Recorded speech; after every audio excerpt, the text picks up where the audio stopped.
Hello friends, good morning, नमस्कार। देखिए friends, UP में कुल मिला के देखा जाए तो 746 कस्तूरबा गांधी आवासीय बालिका विद्यालय परिसर हैं। इनमें से कुल 107 कॉलेज ऐसे हैं, 107 स्कूल ऐसे हैं जो अभी तक केवल 8वीं तक थे, उनको अपग्रेड किया जा रहा है 12वीं तक। ठीक है, तो यहाँ पर शिक्षक और जो स्टाफ होते हैं, बाकी क्लर्क और चपरासी वगैरह, तो उनकी भी नियुक्ति की जाएगी। यानी कि अपग्रेडेशन की वजह से स्टाफ की ज़रूरत है। दूसरी बात यह है कि इस बार एक नई चीज़ लागू की गई है कस्तूरबा गांधी विद्यालयों में। तो क्या किया गया है कि जो पुरुष यहाँ पर स्टाफ था, मेल स्टाफ था, चाहे वो शिक्षक के तौर पर काम कर रहे हों, चाहे वो नॉन एजुकेशनल पोस्ट पर हों, यानी कि गैर शैक्षणिक कार्य पर, तो उनका जो नवीनीकरण है वो नहीं किया गया है।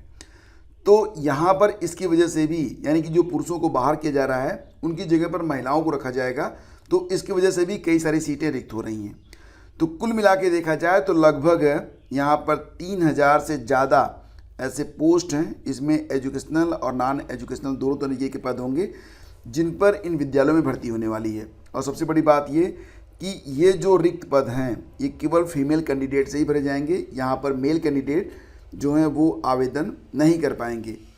तो देखो फ्रेंड्स, यहाँ पर महानिदेशक स्कूल शिक्षा विजय किरण आनंद ने कहा कि खाली पदों के सापेक्ष भर्ती के लिए प्रस्ताव शासन को भेजा गया है और कई विद्यालयों में पहले से पर्याप्त संख्या में शिक्षिकाएं तैनात हैं। तो जहाँ पर तैनात हैं वहाँ की बात नहीं, जहाँ पर नहीं है तो वहाँ पर गणित, विज्ञान, अंग्रेजी, सामाजिक विषय, कंप्यूटर, संगीत आदि विषयों के जो विशेषज्ञ होते हैं उनको रखा जाना है।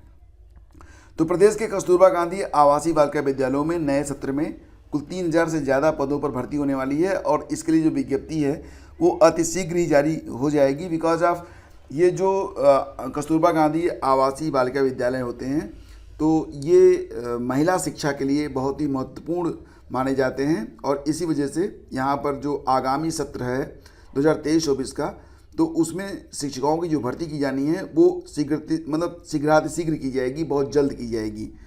तो विभाग की ओर से शासन को भी इसका प्रस्ताव भेज दिया गया है। वहाँ से जैसे ही क्लियरेंस मिलता है वैसे ही यहाँ पर कुल 3000 से ज़्यादा पदों पर जो आपके लिए जॉब है वो आ जाएगी। तो be ready for this good post. And next news is that, देखो यूपीपीएससी की ओर से 2 विज्ञापन जारी किए गए हैं। विज्ञापन नहीं है, विज्ञप्ति है। तो यहाँ पर जो पहली विज्ञप्ति है वो क्या है कि वैकल्पिक विषयों और प्रश्न पत्रों के प्राप्तांक और साक्षात कट ऑफ जो है वो जारी की गई है 2022 की। यूपीपीसीएस 2022 की कट ऑफ जारी कर दी गई है और साथ ही साथ यूपीपीसीएस 2023 के लिए यहाँ पर बताया जा रहा है कि यूपीपीसीएस 2023 के लिए जो आंसर की है वो आ चुकी है। तो यूपीपीसीएस 2023 में जो आंसर की जारी हुई है वो अनंतिम है, मतलब अभी वो ऑब्जेक्शनल है। उस पर जो अभ्यर्थी हैं वो 24 मई तक अपने ऑब्जेक्शन लगा सकते हैं।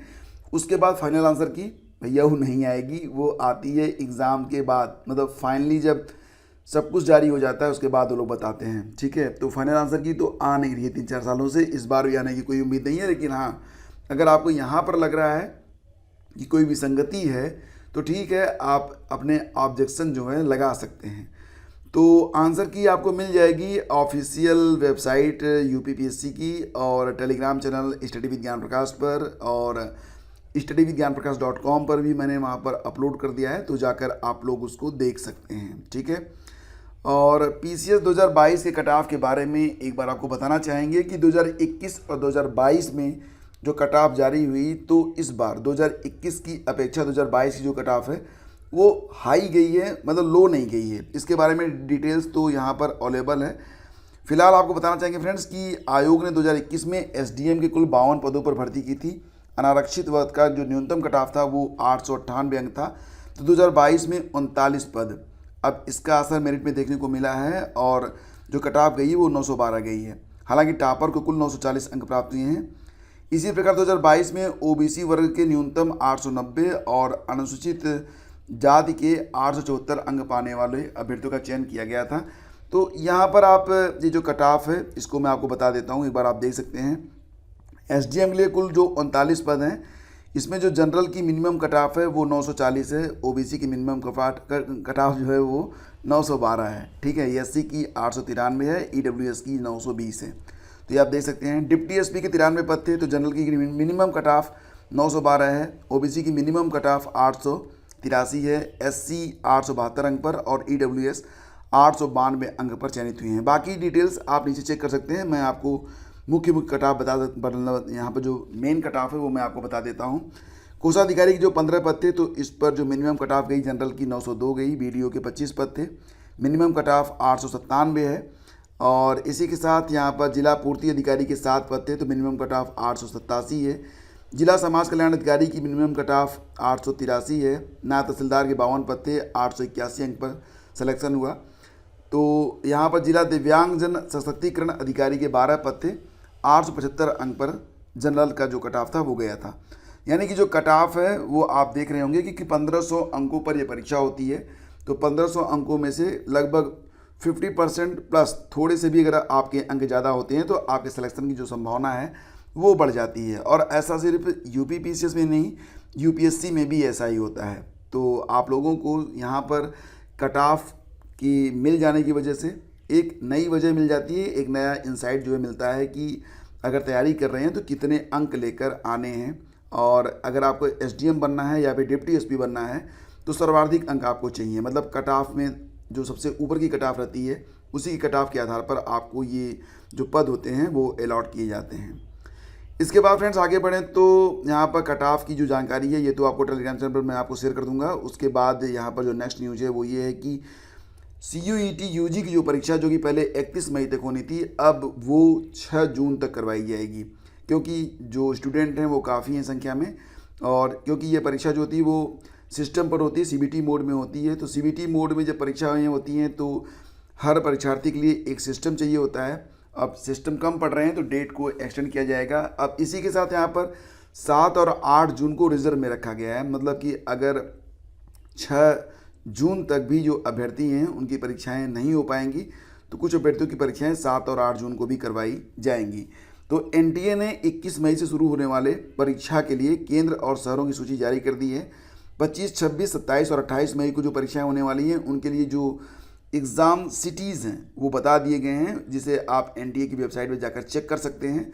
और बाकी जो डिटेल्स है वो तो आपको आपके एडमिट कार्ड पर मिलेगा या फिर ब्रोशर आप पढ़ेंगे तो उस पर अवेलेबल करवा दिया गया है। तो इस प्रकार से ये जो एग्ज़ाम डेट है अधिक परीक्षार्थियों की वजह से इसको थोड़ा सा एक्सटेंड किया गया है।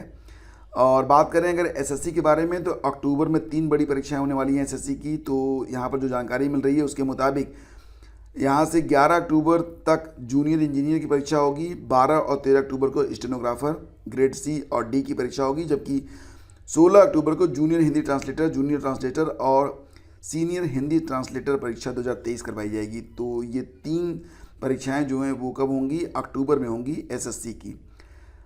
और बात करते हैं मुख्य सेविका परीक्षा के बारे में। कई बार आप लोगों ने पूछा है कि मुख्य सेविका के लिए जो परीक्षा तिथि है वो कब तक डिक्लेयर होगी। देखो फ्रेंड्स, मुख्य सेविका की जो परीक्षा है उसे मैं अपनी और आपकी भाषा में कहूँ तो ये परीक्षा जो है फ़िलहाल अब अटक चुकी है। अटकने का मतलब ये है कि जैसा कि आप लोग जानते हैं इसका विज्ञापन जब जारी हुआ था तो उसमें गृह विज्ञान एक योग्यता थी, लेकिन ये कहा गया कि जो कला वर्ष से गृह विज्ञान विषय से महिलाएं पास हैं, अभ्यर्थी पास हैं, वही लोग आवेदन कर सकते हैं। जबकि गृह विज्ञान जो है वो BSc में भी होता है। तो कुछ अभ्यर्थियों ने इस पर ऑब्जेक्शन किया था कि वो होम साइंस से स्नातक तो हैं लेकिन अब उनका जो स्ट्रीम है वो साइंस का है और विज्ञप्ति कहती है कि कला वर्ग। तो इसको लेकर जब UPSSC के पास ऑब्जेक्शन गए तो UPSSC ने आयोग से कहा कि भैया ये बात तो बिल्कुल सही है कि गृह विज्ञान जो है वो हिंदी में भी होता है, मतलब आर्ट में भी होता है और साइंस में भी होता है। हिंदी में भी पढ़ते हैं बच्चे, अंग्रेजी में भी पढ़ते हैं। तो ऐसा नहीं है कि दोनों अलग अलग चीज़ें हैं।